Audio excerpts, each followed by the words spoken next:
এই মুহূর্তে খবর পাওয়া যাচ্ছে কসবার ঘটনা ঘটেছে 25 তারিখ, আজকে 30 তারিখ, 6 দিনের মাথায় হুঁশ ফিরেছে সরকারের।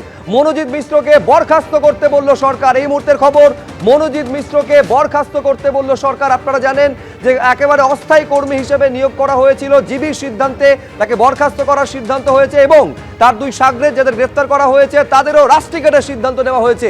আমি কথা বলবো আরো বিস্তারিত জানতে কৃষ্ণেন্দু অধিকারীর সঙ্গে। তার মানে ছটা দিন ঘটনার পর লেগে গেল কৃষ্ণেন্দু এই হুঁশ ফিরতে প্রশাসনের, সরকারের। একদমই তাই, এবং সেটা ছ দিন পর সেটা অবশেষে টনকডুল্ড বলা যেতে পারে। যেটা জানা যাচ্ছে উচ্চশিক্ষা দপ্তর সূত্রে খবর যে কলেজে একটা মেল এসে পৌঁছেছে এবং সেই মেল ডিপিআই পাঠিয়েছেন, ডিরেক্টর অফ পাবলিক ইনস্ট্রাকশন, এবং ডিপিআই পাঠিয়েছেন কলেজকে, এবং সেই মেলে স্পষ্টভাবে কয়েকটা সুপারিশ করা হয়েছে বা নির্দেশ বলা যেতে পারে, নির্দেশও দেওয়া হয়েছে। তাতে প্রথম নির্দেশই হচ্ছে মনোজিৎ মিশ্রকে বরখাস্ত করতে হবে। তুমি জানো যে মনোজিৎ মিশ্র সেখানকার ছাত্রনেতা, দুর্দণ্ড প্রতাপ ছাত্রনেতা, তারপর গভর্নিং বডির সুপারিশে তাকে চাকরি দেওয়া হয়েছিল এবং সেই চাকরি নিয়েই তার এত মাতব্বরি দেখিয়েছিল এবং এত এরকম নৃশংস কাজ করেছিল, এবং সেই মনোজিৎ মিশ্রকে চাকরি থেকে বরখাস্তের নির্দেশ দেওয়া হয়েছে সরকারি তরফে। এবং অবিলম্বে জেনারেল বডি মিটিং ডেকে, এখনো পর্যন্ত গভর্নিং বডির মিটিং হয়নি, সেই গভর্নিং বডির মিটিং ডেকে সেই নির্দেশ বলবৎ করতে বলা হয়েছে সরকারের তরফ থেকে। এবং গণধর্ষণের যে অভিযুক্ত আরও দুজন যে সাগরেদ মনোজিতের, তাদের দুজনকেও কলেজ থেকে রাস্ট্রিকেট করতে বলা হয়েছে। অর্থাৎ তারা যেহেতু কলেজের স্টুডেন্ট, তাদের কলেজ থেকে রাস্ট্রিকেট করতে বলা হয়েছে। এবং সরকারের তরফে এটাও জানানো হয়েছে যে যারা নিরাপত্তার দায়িত্বে ছিলেন সেই নিরাপত্তার সংস্থাকে শোকজ করতে হবে, তাদের কালো তালিকাভুক্ত করতে হবে, বিশাখা কমিটির মিটিং ডাকতে হবে, আইসিসির মিটিং ডাকতে হবে।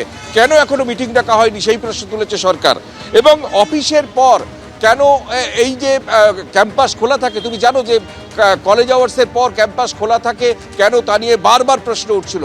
কারণ ঘটনাটা ঘটেছে সন্ধ্যের পর এবং রাত পর্যন্ত, অথচ ওই কলেজ যেহেতু আইন কলেজ, সেই কলেজ ম্যাক্সিমাম 4টে পর্যন্ত ক্লাস হয়, সুতরাং সেই কলেজ বন্ধ করতে হবে অফিসিয়াল আওয়ার্সের পর, এটাও বলা হয়েছে। এবং সিসিটিভি ফুটেজ এবং বহিরাগতদের নির্দেশিকা দেওয়া হয়েছে এবং এইটা বলা হয়েছে সিদ্ধান্তগুলো বাস্তবায়িত করার জন্য জিবি মিটিং ডেকে এইগুলো করতে হবে।